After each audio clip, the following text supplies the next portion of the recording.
Vers vom Pflaumenbaum und der Pflaume.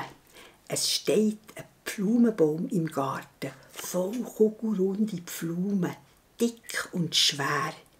Die Kinder glusten fest und wollen nicht mehr länger warten. Sie rufen Wind, Wind rütteln, Wind, Wind schütteln, die kugelrunden Pflaumen ab vom Baum und Ast.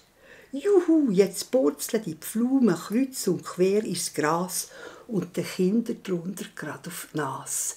Sie lesen die Pflaumen auf und tragen sie heim und essen sie ganz allein.